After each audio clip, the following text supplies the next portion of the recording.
बिस्मिल्लाहिर्रहमानिर्रहीम। अस्सलाम वालेकुम नाज़रीन। एजीएन न्यूज़ की सिचुएशन रूम स्पेशल ट्रांसमिशन में आपको खुशामदीद कहते हैं। नाज़रीन, जो मौजूदा सिचुएशन है पाक भारत कशीदगी के हवाले से, जिस तरह से भारत के सर पे जंगी जुनून सवार है, जिस तरह से भारत इस वक्त ज़ोर आजमाई करने की कोशिश कर रहा है पाकिस्तान के ऊपर, जिस तरह से दरअंदाजी की कोशिशें उसने की हैं और हर कोशिश पाकिस्तान ने उसकी नाकाम बना दी है। उसको मुँह की खाना पड़ी है, चाहे वो 6 और 7 की दरमियानी रात को जो उसने अटैक किया, जिसमें 6 मुख्तलिफ़ जगहों पे 24 के करीब 22 से 24 के करीब उसने हमले किए, वो हो जिसमें हमारे जो है सिविलियंस जो नहते जो हमारे शहरी थे उनको निशाना बनाया गया, उनको टारगेट किया गया, जिसमें मासूम 7 साल के बच्चा भी, 2 बच्चे थे, ख्वातीन थी और नहते मर्द हजरात। जिस तरह से उन्होंने उनको निशाना बनाया, भारत क्या मुंह दिखा रहा है दुनिया को, क्या बता रहा है कि हमने दहशत गर्दों को टारगेट किया? क्या हमारे मुल्क में 7 साल का बच्चा दहशत गर्द है? वो किस तरह से जस्टिफाई करेगा इस चीज़ को, दुनिया को कैसे बताएगा कि मैंने 7 साल के बच्चे को टारगेट किया और वो पाकिस्तान में दहशत गर्द था, जो अपने घर में अपने घर वालों के साथ था, वो क्या इंडिया में दहशत गर्दी कर रहा था? और जो इंडिया करता फिर रहा है, जिस तरह से उसने कनाडा में सिख बरादरी के साथ किया, जिस तरह वो अपने मुल्क में उनको टफ टाइम दे रहा है, उसके लिए क्या वो जवाबदेह नहीं है? क्या उसके लिए उसको किसी के सामने जवाबदेह नहीं होना? वो क्या समझता है? मतलब इस तरह से दरअंदाजी करके पाकिस्तानी खामोश रहेंगे? क्या पाकिस्तानी कौम खामोश रहेगी? क्या पाकिस्तान की फोर्सेस जो हैं वो खामोश रहेंगी? ऐसा पॉसिबल नहीं है। पाकिस्तानी फोर्सेस उसको जवाब देंगी। हमारी फोर्सेस ने एक क्लियर कट बता दिया, हम जवाब देंगे, वक्त, जगह और मौका हम तयन करेंगे इस चीज़ का कि हमने कब, कहाँ, कैसे जवाब देना है। अभी तो हम अपने डिफेंस में हैं, अभी हम अपना दिफा कर रहे हैं। इंडिया जो एक बुज़दिलाना हरकतें कर रहा है, ना उसने कोई एविडेंस पेश किया नाजरीन, ना वो कोई चीज़ सामने लेके आया, बस ये क्या हुई, लफाजी कर दी वहाँ पे उसके। अगर अटैक होता है, हमने हमेशा दहशत गर्दी की मजम्मत की, हम खुद दहशत गर्दी अपने मुल्क में भुगत रहे हैं, तो हम दहशत गर्दी कैसे करवा सकते हैं? हाँ, अलबत्ता इंडिया ने जाफर एक्सप्रेस पे बिल्कुल भी ना तो उसने उस पर अफसोस का इजहार किया, ना ही उसने उस पर किसी किस्म का कोई इस तरह से कि हमें बड़ा दुख हुआ, दहशत गर्दी हुई है, जैसे पाकिस्तान ने मेच्योरिटी का मुजाहरा किया। जाफर एक्सप्रेस पूरी की पूरी ट्रेन को हाईजैक कर लिया गया और उसमें इंडिया के रॉ के मुलविस होने के भी सबूत थे, तो इंडिया तो उस पर भी अपने आप को डिफेंड नहीं कर सका। इस सब पे बात करते हैं नाज़रीन। आज हमारे इस स्पेशल ट्रांसमिशन में, हमारे सिचुएशन रूम में हमारे 2 मुअज़्ज़ज़ और स्पेशल गेस्ट जिनको आज हमने इनवाइट किया है, हमारे साथ मौजूद हैं सरदार हरमिंदर सिंह खालसा साहब, from hijacker to human rights activist. बहुत शुक्रिया सरदार साहब आपका हमें ज्वाइन करने के लिए। इनके साथ हमें ज्वाइन किया है भजन सिंह भिंडर साहब ने, founder of Sikh information centre, human rights activist. बहुत शुक्रिया भजन साहब आपका हमें ज्वाइन करने के लिए। सबसे पहले सरदार हरमिंदर साहब से जानते हैं।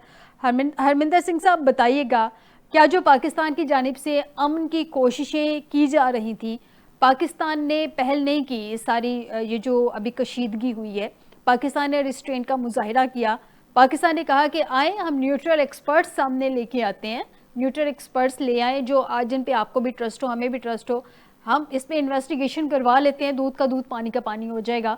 लेकिन भारत किसी किस्म के सबूत दिखाए बगैर पाकिस्तान पे जिस तरह के इल्ज़ामात लगाता रहा और अब उसने दरअंदाजी शुरू कर दी है। सर, आपका इस पे मौक़िफ़ क्या है?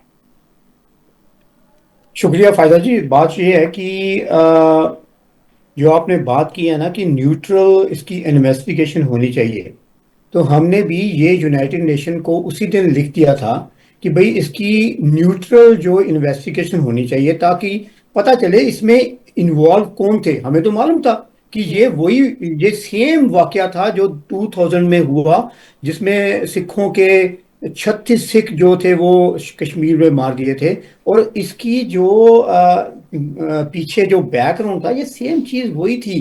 मतलब कि इन्होंने करना क्या था कि ये शो करना था कि पाकिस्तान जो है वो टेररिस्ट की इमदाद कर रहा, हालांकि ये बिल्कुल बेबुनियाद है। देखिए, बात ये है कि थोड़ा सा जो इन्होंने कहा कि जी पहलगाम का जो वाकया था वो पाकिस्तान है, बात तो वहां से शुरू हुई ना। अब अगर पहलगाम का ही ले लीजिए, तो पहलगाम का सिर्फ उसको अगर उसका एरिया वाइज देखेंगे ना, तो मैं वहां का रहने वाला हूं, जी जी। तो वो एक ही रोड जाती है जहां पर ये वाकया हुआ। तो वो जो रोड जाती है उसमें आर्मी की पूरी वहां कार्डन ऑफ किया हुआ है, उनकी वो चेक पोस्ट है वहां पर। ठीक। अगर ये जो टेररिस्ट थे वहां पर गए तो वो उन्होंने चेक नहीं किया। चलो हम्म। अगर वो चले भी गए लेकर वेपन्स वगैरह, तो जब वाकया हो गया तो वो या तो उस रास्ते से आए या पहाड़ों से गए। तो वो पहाड़ों से जाते तो 6-7 आवर्स की जो वो था उसमें, क्या वो आर्मी वहां सो रही थी? तो हम्म। ये जो चीजें हैं ना, अगर एनालाइज करेंगे तो इसमें बैकग्राउंड में यही है कि ये खुद इंडिया की एजेंसीज ने कराया। वो चाहते थे यही कि भाई हम एक तो पहले टेररिस्ट शो करेंगे कि भाई पाकिस्तान ने ये टेररिज्म किया, और दूसरी बात क्या करेंगे, फिर हम अटैक करेंगे। बस उनका मोटिव यही था। मैं उसी दिन से ये कह रहा हूं कि इसमें देखिए, मैं क्या कह रहा हूं, अगर आप इसको कोई बच्चों से भी पूछेंगे ना कि भाई इसको एनालाइज करके बताओ, अगर हम्म। जिसने पाकिस्तान और कश्मीर की वो पूरी चीजें पड़ी हुई हैं, और जहां पर ये वाकया हुआ वो उसको उनको मालूम है, तो आप वो इसी नतीजे पर पहुंचेगा कि भाई ये जो है ये। और मुझे ये बताइए, चलिए मान लेते हैं जी कि भाई इंडिया कह रहा है कि ये पाकिस्तान ने करवाया, पर मुझे ये तो बताइए, एक पाकिस्तान एक इस्लामिक मुल्क है, तो इस जो मुसलमान हैं उनको उनका जो धर्मदाद है वो तो कुरान शरीफ पर है। तो हम्म। कुरान शरीफ की जो अगर मैं गलत ना हूं तो सूरतुल जो है मायदा, आयत उसकी 32 आयत में लिखा है कि किसी को कत्ल करना, किसी मासूम को मारना, वो ऐसे है जैसे इंसानियत को कत्ल कर दिया। दुरुस्त। अब जी। ऐसे कैसे मुमकिन है कि एक मुसलमान जो कुरान शरीफ को मानता है वो इसके उल्ट जाएगा? हम्म। तो अगर वो जाएगा तो वो है सही टेररिस्ट। तो बात ये है कि हमने वो यूनाइटेड नेशन को लिखा कि आप इसकी जो है वो न्यूट्रल इन्वेस्टिगेशन करवाएं। ठीक है। बिल्कुल सही कह रहे हैं, न्यूट्रल इन्वेस्टिगेशन करवाएं। भजन सिंह साहब से जाते हैं। भजन सिंह साहब, चूंकि हरमिंदर साहब वहाँ के रहने वाले हैं, उन्होंने पूरा मुझे वहाँ की डिटेल बताई है। सर एक सवाल है जिसकी मुझे अभी एग्जैक्टली आंसर मिला नहीं है, हो सकता है मुझे आपसे उसका आंसर मिल जाए। सर पहलगाम एलओसी से तकरीबन 230 किलोमीटर के फासले पर है। डे वन से जब से पहलगाम इशू हुआ है तब से मैं ये सवाल उठा रही हूँ। कोई 230 किलोमीटर कह रहा है, कोई 400 किलोमीटर कह रहा है, इन बिटवीन जितने भी किलोमीटर है 230 से 400। भारत ने कश्मीर में तकरीबन 9 लाख फ़ौज जमा कर रखी है। मकबूजा कश्मीर में इतनी बड़ी फ़ौज के होते हुए ऐसा हमला, सर चले एक लम्हे के लिए मान लेते हैं कि कोई एलओसी से गया, उसने जाके वहाँ पे हमला किया, तो ये जो 9 लाख फ़ौज डिप्लॉयड है वहाँ पे, ये क्या कर रही थी? क्या ये सत्तू पी के सो रही थी? कर क्या रही थी एग्जैक्टली ये वहाँ पे?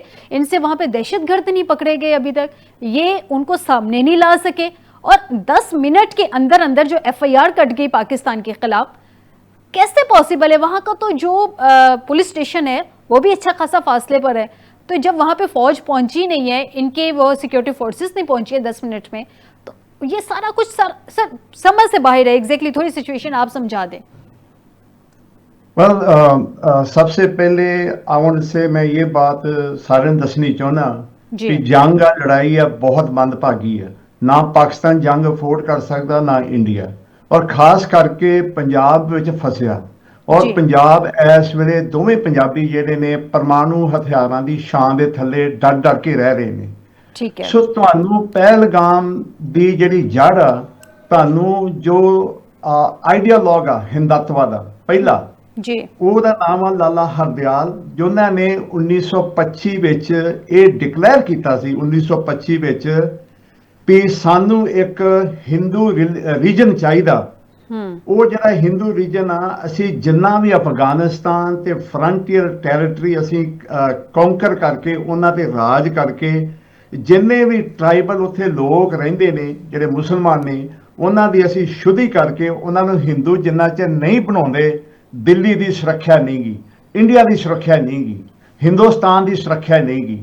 ਅਸਲੀ ਪਹਿਲਗਾਮ ਦੀ ਜੜ ਹੈਗੀ ਆ ਇਹ ਜਿਹੜੀ ਸੋਚ ਆ जी। ਸੋ ਜੇ ਤੁਸੀਂ ਪਹਿਲਗਾਮ ਨੂੰ ਸਮਝਣਾ, ਮੇਰੀ ਇਹ ਕਿਤਾਬ ਹੈ ਜੀ ਕਾਈਟ ਫਾਈਟ।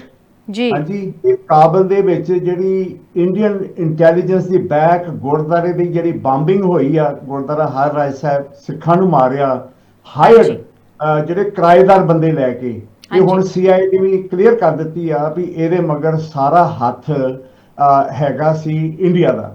ਸੋ ਠੀਕ ਹੈ। ਇਹ ਗੱਲ ਤੋਂ ਇਲਾਵਾ 2007 ਵਿੱਚ ਜਦੋਂ ਪ੍ਰਾਈਮ ਮਿਨਿਸਟਰ ਮਨਮੋਹਨ ਸਿੰਘ ਨੇ ਕੋਸ਼ਿਸ਼ ਕੀਤੀ ਵੀ ਪਾਕਿਸਤਾਨ ਦਾ ਔਰ ਇੰਡੀਆ ਦਾ ਵਧੀਆ ਤਾਲੁਕਾਤ ਹੋਵੇ, ਸਵਾਏ ਉੱਚੀ ਜਾਤੀ ਬ੍ਰਾਹਮਣਵਾਦੀ ਮਨੂਵਾਦੀ ਸੋਚ ਤੋਂ ਕੋਈ ਵੀ ਇਨਸਾਨ ਇੱਥੇ ਆਉਂਦਾ, ਦਲਿਤ ਆ ਜੇ, ਸਿੱਖ ਆ ਜੇ, ਮੁਸਲਮਾਨ ਆ ਜੇ, ਈਸਾਈ ਆ ਜੇ, ਉਹ ਸਾਰੇ ਪਾਕਿਸਤਾਨ ਦੀ ਉਹਨਾਂ ਨਾਲ ਕੋਈ ਦੁਸ਼ਮਣੀ ਨਹੀਂ। ਇਹ ਆਰਟੀਫਿਸ਼ੀਅਲ ਦੁਸ਼ਮਣੀ ਕ੍ਰੀਏਟ ਕੀਤੀ ਗਈ ਆ। ਉਹ ਕਹਿੰਦੇ ਨਾ ਟੈਂਸ਼ਨ ਐਂਡ ਇਲੈਕਸ਼ਨ, ਹਾਂਜੀ, ਤਣਾਅ ਔਰ ਚੁਣਾਵ। ਸੋ ਇੰਡੀਆ ਦੀ ਜਿਹੜੀ ਹਿਸਟਰੀ ਆ 2007 ਵਿੱਚ ਸਮਝੌਤਾ ਐਕਸਪ੍ਰੈਸ ਦੀ ਬੰਬਾਰੀ ਕੀਤੀ ਗਈ ਤਾਂ ਕਿ ਇਹ ਇੰਡੀਆ ਦਾ ਔਰ ਪਾਕਿਸਤਾਨ ਦਾ ਰਿਸ਼ਤਾ ਖਰਾਬ ਹੋ ਜੇ। ਬਾਅਦ ਦੇ ਵਿੱਚ ਪਤਾ ਲੱਗਾ ਵੀ ਜਿਹੜੇ ਹਿੰਦੂਤਵਾ ਸਾਧਵੀ ਆ ਔਰ ਪ੍ਰੋਹਿਤ ਜਿਹੜਾ ਕਸ਼ਮੀਰ ਦੇ ਵਿੱਚ ਜਿਹਨੇ ਇੰਨਾ ਨੁਕਸਾਨ ਕੀਤਾ, ਉਹ ਬੰਦੇ ਨੇ ਸਾਰੇ RDX ਸਪਲਾਈ ਕੀਤੇ ਸੀ। ਇਸ ਤੋਂ ਇਲਾਵਾ ਜਿਹੜੇ ਪਾਕਿਸਤਾਨ ਦੀ ਆਵਾਮ ਆ ਔਰ ਹਿੰਦੁਸਤਾਨ ਦੀ ਆਵਾਮ ਆ, ਮੈਂ ਦੱਸਣਾ ਚਾਹੁੰਦਾ 1982 ਵਿੱਚ 26 ਜਨਵਰੀ ਨੂੰ ਅਜੇ ਸੰਤ ਜਰਨੈਲ ਸਿੰਘ ਖਾਲਸਾ ਭਿੰਡਰਾਂਵਾਲੇ ਦਾ ਕੋਈ ਮੋਰਚਾ ਦਰਬਾਰ ਸਾਹਿਬ ਨਹੀਂ ਸੀ ਲੱਗਾ। ਉਹਨਾਂ ਨੇ ਪਹਿਲੋਂ ਹੀ ਕਈ ਪਹਿਲਗਾਮ ਮਾਰਗੇ ਕਾਰਨਾਮੇ ਕੀਤੇ ਨੇ। ਉਦੋਂ ਸੈਂਟਰਲ ਜਿਹੜੀ ਇੰਟੈਲੀਜੈਂਸ ਆ ਇੰਡੀਆ ਦੀ ਇੰਦਰਾ ਗਾਂਧੀ ਦੇ ਥੱਲੇ, ਉਹਨੇ ਗਾਵਾਂ ਦੇ ਸਿਰ ਵੱਢ ਕੇ, ਪੂਛਾਂ ਵੱਢ ਕੇ ਉਹ ਮੰਦਰਾਂ ਦੇ ਸਾਹਮਣੇ ਰੱਖਤੇ ਅੰਮ੍ਰਿਤਸਰ ਦੇ ਵਿੱਚ। ਇਹ ਕਾਊ ਹੈਡ ਇਨਸੀਡੈਂਟ ਜਿਹਦੇ ਵਿੱਚ ਹਿੰਦੂਆਂ ਦਾ ਔਰ ਸਿੱਖਾਂ ਦਾ ਦੁਸ਼ਮਣੀ ਪੈ ਗਈ। ਅੱਜ ਇਹ ਸਾਬਤ ਹੋ ਚੁੱਕਾ ਹੈ ਕਿਤਾਬ ਦੇ ਵਿੱਚ। ਉਹ IAS ਅਫਸਰ ਦਾ ਨਾਂ ਆ ਗਿਆ ਔਰ ਇਹ ਚੁਣਾਵ ਦੇ ਚੱਕਰ ਦੇ ਵਿੱਚ ਦੁਸ਼ਮਣੀ ਕ੍ਰੀਏਟ ਕੀਤੀ ਗਈ। ਗਾਵਾਂ ਦੇ ਸਿਰ, ਗਾਵਾਂ ਦੀਆਂ ਪੂਛਾਂ ਮੰਦਰਾਂ ਦੇ ਵਿੱਚ ਰੱਖ ਕੇ ਉੱਤੇ ਲਿਖ ਦਿੱਤਾ ਖਾਲਿਸਤਾਨ ਜਿੰਦਾਬਾਦ। ਸੋ ਜੇ ਤੁਸੀਂ ਪਹਿਲਗਾਮ ਨੂੰ ਸਮਝਣਾ, ਤੁਸੀਂ ਆਹ ਜਿਹੜੀਆਂ ਘਟਨਾਵਾਂ ਵਾ ਇਹ ਸਾਰੀਆਂ ਤੁਹਾਨੂੰ ਸਮਝਣਾ ਹੋਣਗੀਆਂ। ਚਿੱਟੀ ਸਿੰਘਪੁਰਾ ਔਰ ਜਿਹਦੇ ਵਿੱਚ ਗੁਰਦੁਆਰੇ ਦੀ ਕੰਧ ਦੇ ਨਾਲ 35 ਸਿੱਖ ਨੌਜਵਾਨ ਮਾਰ ਦਿੱਤੇ ਤਾਂ ਕਿ ਅਮਰੀਕਾ ਦਾ ਪ੍ਰੈਜ਼ੀਡੈਂਟ ਕਲਿੰਟਨ ਇੰਪ੍ਰੈਸ ਹੋ ਜੇ। ਹੁਣ ਵੀ ਵਾਈਸ ਪ੍ਰੈਜ਼ੀਡੈਂਟ ਵੈਂਸ ਆਇਆ ਉਹਦੇ ਤੇ ਪ੍ਰਭਾਵ ਪਾਉਣ ਨੂੰ ਵੀ ਮੁਸਲਮਾਨ ਇੱਕ ਬੜੀ ਡੇਂਜਰਸ ਕੌਮ ਆ ਜਿਹਦੇ ਵਿੱਚ ਜਿਓ ਪੋਲਿਟਿਕਸ ਵੀ ਵਿੱਚ ਆ ਜਾਂਦੀ ਆ। ਸੋ ਇਹਨਾਂ ਸਾਰੀਆਂ ਗੱਲਾਂ ਦੇ ਵਿੱਚ ਤੁਸੀਂ ਪਹਿਲਗਾਮ ਤੇ ਇੱਕ ਬਹੁਤ ਛੋਟੀ ਜੀ ਚੀਜ਼ ਆ लेकिन भजन सिंह जी, मैं माजर चाहनी हाँ तुहानू इंटरप्ट करने वास्ते, लेकिन जिहड़ी तुसी गल दसदे पए हो मैं बिल्कुल उहदे नाल एग्री करनी हाँ। मसला आ है कि जदों अमरीकन प्रेजिडेंट नू इंप्रैस करने वास्ते सारा कुछ सिखां दे नाल उहने दरअंदाजी की इंडिया ने, उदों सूरत हाल इंज सी कि पाकिस्तान वालों चक्कर ना ला सकन जिहड़े अमेरिकन प्रेजिडेंट ने। लेकिन अमेरिकन प्रेजिडेंट ने उदों चाहे कुछ घंटियां वास्ते ही सही लेकिन पाकिस्तान आए जरूर। लेकिन उन्होंने बाद यह चीज़ भी क्लीयर कर दी थी कि उन्होंने पता चल गया फॉल्स फ्लैग है एक्चुअल मुसलमानों वालों नहीं किया गया। तुहानू लगता है कि मोदी हुकूमत है जो पोलिटिकल कंपल्शन है और डिक्टेट कर दी है उन्होंने स्ट्रैटेजिक पॉलिसी नू, विच इज़ वेरी अनफॉर्चुनेट कि इंटरनेशनल पीस की वैल्यू उन्होंने नज़दीक चंद वोट या इकतदार तक रह गई है? बिल्कुल जी, क्योंकि इंटरनली जिहड़ा हैगा इंडिया दा नेशन आ जी, ਉਹਦੇ ਵਿੱਚ ਤਮਿਲ ਭਾਸ਼ਾ ਨੂੰ ਦਬਾਇਆ ਜਾ ਰਿਹਾ, ਪੰਜਾਬੀ ਭਾਸ਼ਾ ਨੂੰ ਦਬਾਇਆ ਜਾ ਰਿਹਾ, ਸਟੇਟਾਂ ਦੇ ਹੱਕ ਖੋਏ ਜਾ ਰਹੇ ਨੇ, ਮਸਜਿਦਾਂ ਢਾਈਆਂ ਜਾ ਰਹੀਆਂ ਨੇ ਔਰ ਚਰਚਾਂ ਸਾੜੀਆਂ ਜਾ ਰਹੀਆਂ ਨੇ, ਗੁਰਦੁਆਰੇ ਤਬਾਹ ਕੀਤੇ ਜਾ ਰਹੇ ਨੇ। ਕਿਉਂਕਿ ਜਿਹੜੀ ਹਿੰਦੂ ਸਾਈਕੀ ਆ, ਇਹ ਜਿਹੜੀ ਹਿੰਦੂਤਵਾ ਸਾਈਕੀ ਜਿਹਦੇ ਥੱਲੇ ਹਿੰਦੂਆਂ ਨੂੰ ਇਹ ਇਸਤੇਮਾਲ ਕਰ ਰਹੇ ਨੇ, ਉਹਨਾਂ ਦੀ ਡੈਮੋਕ੍ਰੇਸੀ ਉਦੋਂ ਹੀ ਕੰਮ, ਵੋਟਾਂ ਤਾਂ ਹੀ ਉਹਨਾਂ ਨੂੰ ਸੰਤੁਸ਼ਟੀ ਹੁੰਦੀ ਆ ਤੇ ਉਦੋਂ ਵੋਟਾਂ ਪਾਉਂਦੇ ਨੇ ਜਦੋਂ ਉਹਨਾਂ ਦਾ ਬਹੁਤ ਸਾਰਾ ਖੂਨ ਦੇ ਨਾਲ ਉਹ ਰਾਜਨ, ਗਰੀਬਾਂ ਦਾ ਖੂਨ, ਮਾਸੂਮਾਂ ਦਾ ਖੂਨ, ਮੁਸਲਮਾਨਾਂ ਦਾ ਖੂਨ, ਸਿੱਖਾਂ ਦਾ ਖੂਨ। ਅਨਫੋਰਚੂਨੇਟਲੀ ਸਾਰੀ ਜਿਹੜੀ ਦੁਨੀਆ ਦੀ ਇਹ ਬਦਮਾਸ਼ੀ ਆ, ਇਹ ਉਹਨਾਂ ਦਾ ਹੈਡ ਆ ਜੀ, ਬਦਮਾਸ਼ੀ ਦਾ ਹੈਡ ਆ। ਇਹ ਲੋਕਾਂ ਨੂੰ ਦੱਸ ਰਿਹਾ ਵੀ ਕਿੱਦਾਂ ਤੁਸੀਂ ਜਿਹੜੇ ਬ੍ਰਾਹਮਣਿਕਲ ਔਰ ਕੁਟਨੀਤੀ ਵਰਤ ਕੇ ਕਿੱਦਾਂ ਵੱਡੀਆਂ ਤੋਂ ਵੱਡੀਆਂ ਤੁਸੀਂ ਤਬਾਹੀਆਂ ਕਰਨੀਆਂ ਸਿਰਫ ਆਪਣੇ ਇਲੈਕਸ਼ਨਾਂ ਵਾਸਤੇ। ਇੱਕ ਬੈਂਕਰਪਸੀ ਆ ਜੀ ਇੰਡੀਆ ਦੀ, ਇਹ ਬਿਲकुल सही क्लियर हो रही है। सही कह रहे हो। हरमिंदर सिंह साहब, आपसे सर जानना चाहूँगी, अभी जो इस वक्त मेरे पास इंफॉर्मेशन है पाकिस्तान के मुख्तलिफ शहरों बॉर्डर एरिया से जो अभी तक हमने इंफॉर्मेशन कलेक्ट की है सर, 30-31 के करीब ड्रोन है। अब इंडिया ने अपनी स्ट्रैटेजी तब्दील कर ली है। वो पाकिस्तान में जो ड्रोन्स वो लेके आ रहे हैं वो इजरायली जो हैं वो ड्रोन्स हैं। अब प्रॉब्लम ये है कि जो इजराइल के हैं में ड्रोन्स वो इंडिया चला रहा है। इसका मतलब ये है कि पाकिस्तान के ऊपर इस वक्त इजराइल और भारत मिलके एक सोच के साथ अटैक कर रहे हैं, which is very unfortunate sir. ये देखिए, बात ये है कि जो भजन सिंह जी ने बात की है ना, कि ये जो चीजें हैं ये आप तो आपको जग जहर हो रही है ना, जी। लेकिन इनके पीछे ये आज की नहीं चल रही। अगर आपने ये बात की है कि वो इस्राएली फौजी वो मिसाइल्स वहां इस्तेमाल कर रहे हैं, तो सिखों के साथ क्या किया इन्होंने? सिखों के साथ भी तो वही वेपन्स इस्तेमाल किए। वहां से कैट्स जो थे, जो कमांडोज थे, वो वहां से ट्रेंड किए इसराइल से ट्रेंड होकर वो दरबार पर वहां पर आए। उन्होंने जो हमारा जितनी भी तहरीक चली उसमें वो कमांडो शामिल थे, वहां से भी ट्रेंड होकर आए। तो बात यह है कि वहां से उन्होंने तो हर जगह से अपनी इमदाद लेनी है, जहां जहां से वो झूठ बोलकर लेंगे, उनको जहां से मिलनी है वो लेनी है उन्होंने। और बात यह देखिए, मैं शुरू में ही एक बहुत ही इंपॉर्टेंट चीज आपको बता दूं कि कल हमें इस चीज का पता चला। ठीक है। बात यह है कि जो ड्रोन की आपने बात की है ना, तो इसको यहाँ पर सीमित मत रखें कि वो सिर्फ वेपन्स की ही वो मिसाइल अटैक कर रहे हैं। नहीं, वो ग्राउंड लेवल पर जाकर वो बहुत ही र्यूमर्स फैलाएंगे, अपने फौजियों में भी ऐसा करेंगे कि उनको ब्लैकमेल, इमोशनली ब्लैकमेल करें, खासकर सिखों की। आपके इस चैनल से बता दूं कि बहुत ही इंपॉर्टेंट वो मेरा जो वीडियो है वो अभी वायरल हो रहा है। उसमें हमें एक बहुत ही खुफिया जो एजेंसीज हैं वहां से घूमकर हमारे पास बात पहुंची है कि ये आपके साथ उसके लिंक करती है जो आपने मुझे बोला ना कि मिसाइल जो हैं वो जी। इसराइल से लेकर आ रही हैं चीजें। जी वो जी। सिर्फ वो मैं बात वहीं पर लाऊं को वो सिर्फ वेपन्स का दूसरे मुल्कों से वेपन्स का ही इस्तेमाल नहीं करेंगे।